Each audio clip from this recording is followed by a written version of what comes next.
In the headlines, Okowa Oborevwori family joins APC, says switch is in Delta's best interest. Court sentences gospel singer Osinachi's husband to death. Adamawa Polytechnic students protest inadequate water, power supply on campus. And on the foreign scene, cardinals arrive in Rome for informal meeting ahead of conclave on 7th May. Hello and welcome to News Update on Trust TV. I am Dorcas Yakubuzala.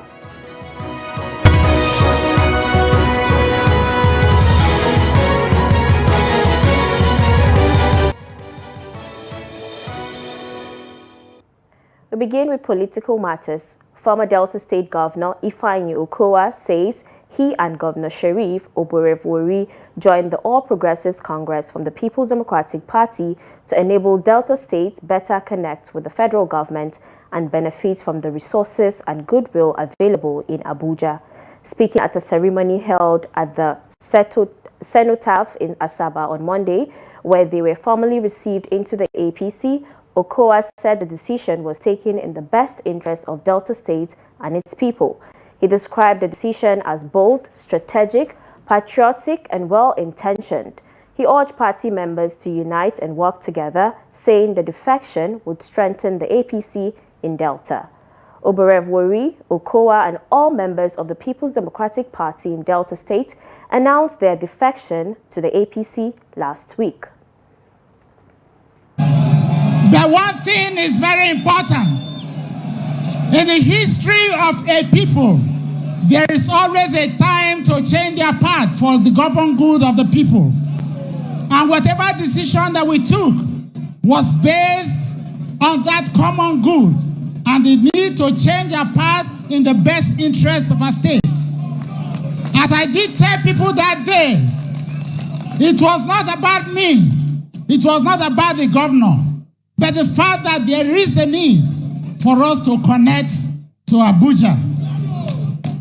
That goodwill that is in Abuja, that resource that is in Abuja, of which Delta State is a large contributor, there was a need to connect to it. I was governor for 8 years. I was in opposition. I did my best, but we lost a lot. This occasion today is a historic one.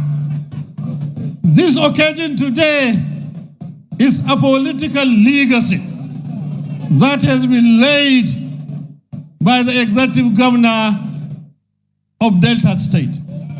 So first of all, we have to thank Mr. President of the Federal Republic of Nigeria for providing good leadership in Nigeria. Are you happy? Yes. Is it our decision? Yes. Is it practical? Yes. You know, people talk. People talk. I don't talk. I don't talk. I believe in action.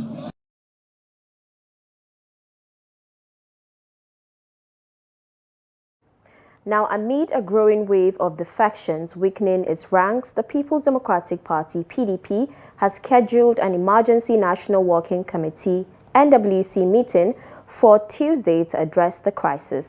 The latest blow came from Delta State, where former vice presidential candidate Ifeanyi Okowa, Governor Sheriff Oborevwori, Deputy Governor Monday Onyema, commissioners and local government officials defected to the All Progressives Congress, effectively collapsing the PDP structure in one of its key strongholds. The defections have intensified concerns within the PDP about a drift toward a one-party state. The party is grappling with internal strife, weakened zonal structures, and ongoing leadership disputes, including a rift over the national secretary position. The most recent high-profile exit was that of five-term federal lawmaker Oluwole Oke from Osun State. With more defections looming, party leaders fear being at a serious disadvantage ahead of the 2027 general election. Now, away from political matters, Justice Njideka Nwosu Ihema of the High Court of the Federal Capital Territory, Wuse Zone 2, Abuja, has sentenced the husband of late gospel singer Osinachi Peter Nwachukwu to death by hanging. Justice Nwosu Ihema found him guilty of culpable homicide resulting in the death of the deceased on April 8, 2022. The judge sentenced Nwachukwu to death after the court had held that the prosecution had proven the burden of proof placed on it by the law and subsequently found the defendant guilty. Nwachukwu was arraigned on June 3, 2022 by the Office of the Attorney General of the Federation on behalf of the federal government on a 23-count charge bordering on culpable homicide, punishable with death, criminal intimidation, cruelty to children, criminal intimidation of children, spousal battery, among others. In the course of trial, the prosecution called 17 witnesses, including 2 children of the late Osinachi, who testified as 4th prosecution and 5th prosecution witnesses, while it tendered 25 documents as exhibits before the court. The defendant testified for the defense and further called 4 other witnesses and tendered 4 exhibits in his defense. The Chief Justice of Nigeria, CJN, Justice Kudirat Kekere-Ekun, has again restated the commitment of Nigeria's judiciary to uphold the principles of fairness, accessibility, and inclusivity within the justice delivery system. She stated that the essence of justice lies in its comprehensibility and accessibility to every individual, regardless of background or circumstances. The CJN spoke on Monday in Abuja at the opening of basic certification course for court interpreters organized by the National Judicial Institute (NJI) in conjunction with the Ahmadu Bello University. Justice Kekere-Ekun explained that though the training of court interpreters was long overdue in the country, its introduction now has underscored the judiciary's unwavering resolve to uphold the principles of fairness, accessibility, and inclusivity within the justice delivery system. According to the CJN, the dearth of properly trained and certified court interpreters has for too long hindered the effective functioning of courts and has contributed to avoidable delays, judicial errors, and in unfortunate cases, flawed outcomes. The Kano State Judicial Service Commission has suspended 2 court registrars over cases of abuse and bribery and issued warnings to 2 upper Sharia court judges for misconduct. In a statement issued by the spokesperson of the Kano State Judiciary, Baba Jibo Ibrahim, the disciplinary actions were announced following the Commission's 80th meeting held on April 22, 2025. The decisions were based on recommendations from the Judiciary Public Complaints Committee. One of the registrars, Ibrahim Adamu, a principal registrar with the High Court of Justice, was suspended without pay for 6 months and had his promotion delayed. Adamu was found guilty of verbally abusing and attempting to physically assault a superior officer, violating the Kano State Civil Service Rules 2004 and Judicial Service Commission's regulations. In a separate incident, Megida Lawan, a principal registrar at the Sharia Court of Appeal, was found guilty of soliciting and receiving bribes under false pretenses. As punishment, he was demoted from grade level 13 to grade level 12 and suspended without pay for 6 months. Now in Plateau State, at least 37 cattle were reportedly shot dead on Sunday afternoon in the Ashek community of Riyom local government area of the state. According to the state chairman of Miet Allah Cattle Breeders Association of Nigeria, Ibrahim Yusuf Babayo, the incident occurred around 1 p.m. when a herder was grazing the cattle around the area. The latest attack comes barely a week after a similar incident in Tanjol community, also in Riyom local government area, where gunmen opened fire on herders, leaving 2 herders injured and 5 cattle killed. The chairman described the attack as unprovoked, adding that it was a deliberate move by the perpetrators to achieve a hidden goal. The State Police Command is yet to issue a statement on the latest incident. The chairman of Hong local government area in Adamawa State, Usman Waanganda, has confirmed that 17 people have been killed in his council in the last 2 weeks. Speaking to a select group of journalists on Monday in Yola, he said, quote, "Another deadly attack by Boko Haram insurgents was unleashed on Kopre village where at least 10 hunters and members of the civilian joint task force were killed on Saturday." The chairman confirmed that the deadly attack left many houses burnt and deepened fears among residents already living under the shadow of repeated assault. Waanganda, who was visibly shaken, noted that the worsening security situation in Kopre is giving him sleepless nights. He appreciated the efforts of the Adamawa state government to empower local vigilantes, but however pointed out that more needed to be done to address the bloody situation. Kopre is the hometown of the immediate past secretary to the government of the Federation, Boss Mustafa. Soldiers were stationed at Garaha, a nearby town where Mustafa was in office, but were relocated after his exit. The Kano emirship dispute raged on Sunday as the deposed emir Aminu Ado Bayero and his reinstated successor Lamido Sanusi appointed separate men to fill the position of Galadiman Kano, which was made vacant by the death of the occupant Abbas Sanusi. Sanusi had approved the promotion of Munir Sanusi from Wamban Kano to the position on 9th April. The approval was conveyed in a letter signed by the Matawalan Kano Aliyu Ahmad. However, Ado Bayero approved the appointment of his elder brother Sanusi Ado Bayero to the same position 12 days later. The appointee is the eldest son of the late Emir Ado Bayero and former managing director of the Nigerian Port Authority, NPA.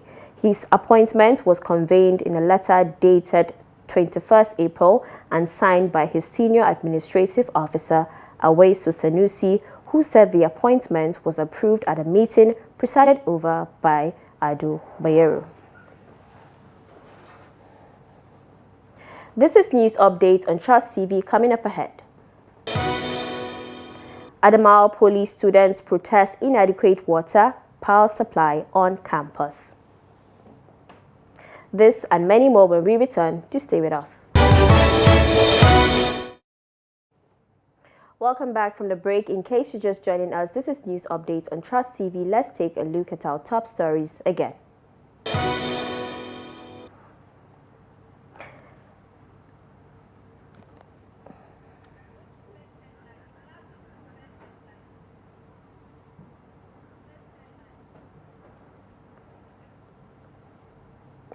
Okowa Oberevori formally joins APC, says switch is in Delta's best interest. And court sentences gospel singer Osinachi's husband to death. Moving on to more stories, students at Adamawa State Polytechnic in Yola have staged a protest to draw attention to issues of inadequate water and power supply on campus. According to Trust TV's Gibson Sowadigo, the demonstration began as a peaceful gathering but escalated into a confrontation with the Nigerian police. The report.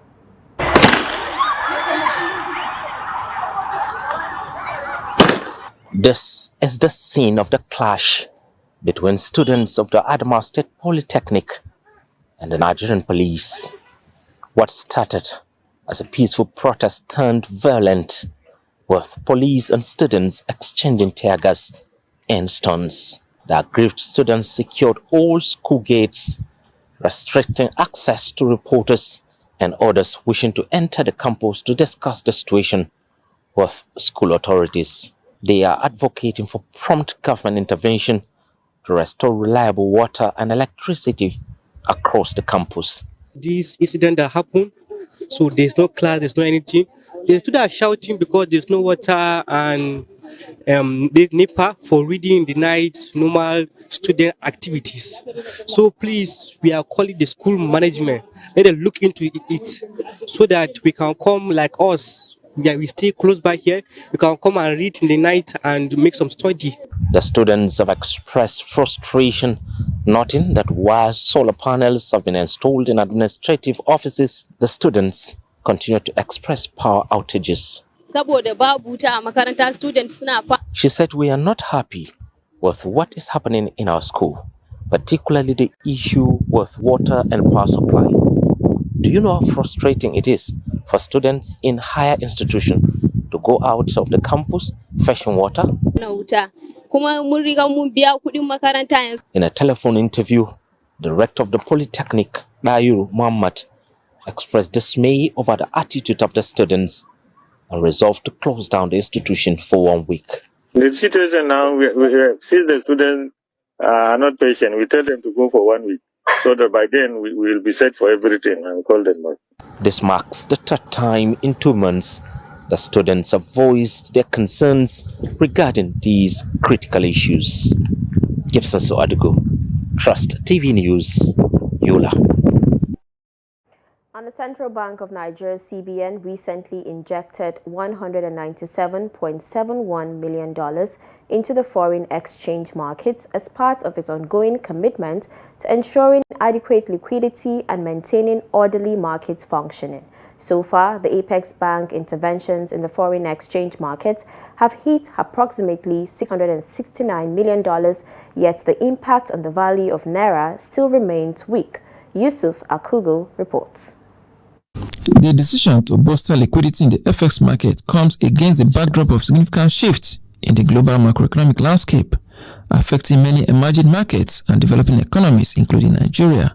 Many analysts are concerned that the CBN is going back to policies of the previous CBN leadership it criticized. They hint that the International Monetary Fund model, which the government of Tinubu adopted, may have failed.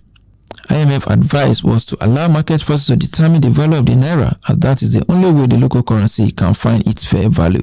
A country that is almost 90% dependent on import cannot float its currency. The reason countries float their currency is to make their own product more attractive in the market. That is why China devalued. But we don't produce. We import everything.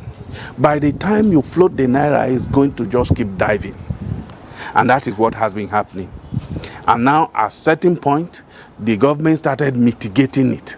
The same thing you say you didn't want to do, you are now doing it, spending more money now that your citizens are suffering the rising cost. BDC operators are blaming some Nigerians for their strong appetite for consumption of foreign goods for the volatile nature of the FX market. They are, however, calling on the current CBN leadership to follow through policies and programs it initiated upon resumption of office. Let there be a consistent government policy towards FX. There are a lot of changes. The depreciation has been going on for a very long time on a very high margin. But it will be fair if for now we can say Naira should be 500 to $1. This is not something that can just be done in a day, because the basic things has to be addressed. Some analysts are dancing around the elephant in the room, but this analyst is making bold claims. He believes that the stability of the Naira cannot be guaranteed until government reverses the twin policy of subsidy removal and Naira devaluation, which has affected all sectors of the economy. Now let's talk about staple food that you eat now. Let's talk about your clothing.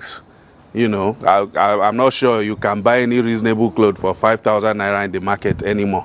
So it has permeated all spheres of our life already. It is very much responsible for the inflation that you are seeing. Economists say the pressure on the Naira may persist in the short term as the country continues to grapple with low oil production levels, reduced foreign inflows and strong dollar demand, especially from businesses settling obligation incurred during Easter break. As for market watchers, they are keenly observing the impact of the CBN's recent reforms, which are designed to stabilize the currency in the medium to long term. Yusuf Akogun, Trust Television News, Abuja.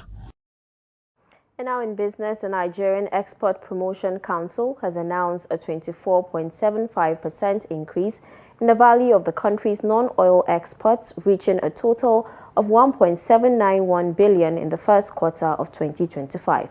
It stated that the amount surpassed the $1.436 billion generated in the first quarter of 2024.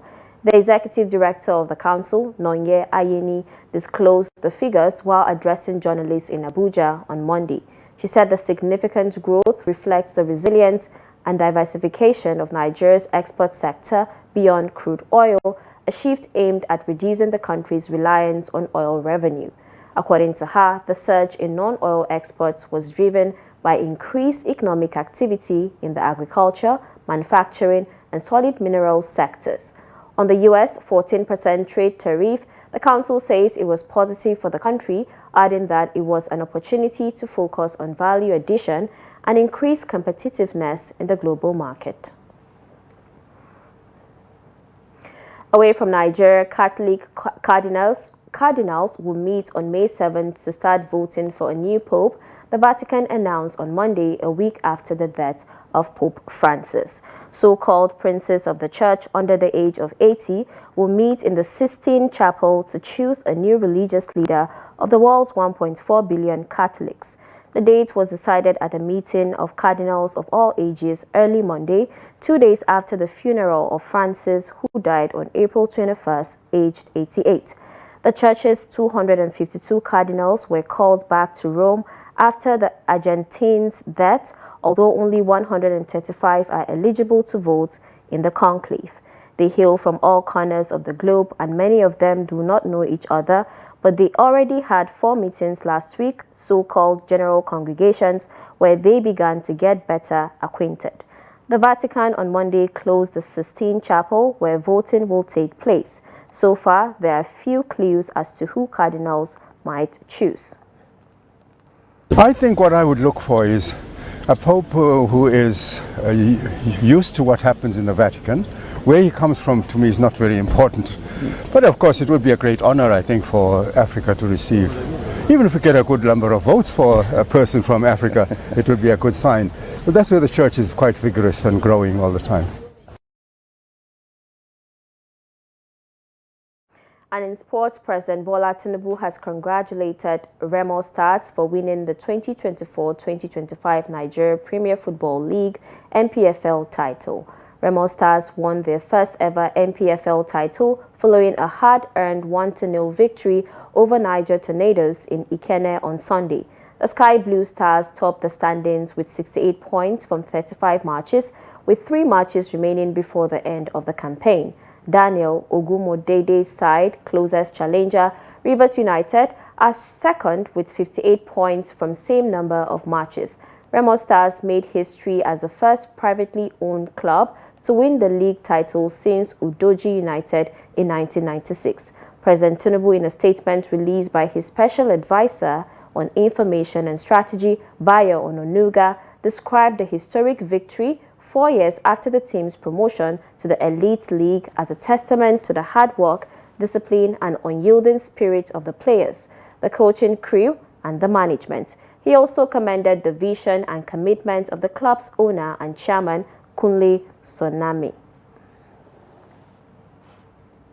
And with that, we wrap up news updates on Trust TV. Do not forget to follow us across all our social media platforms for more programs, news, and documentaries.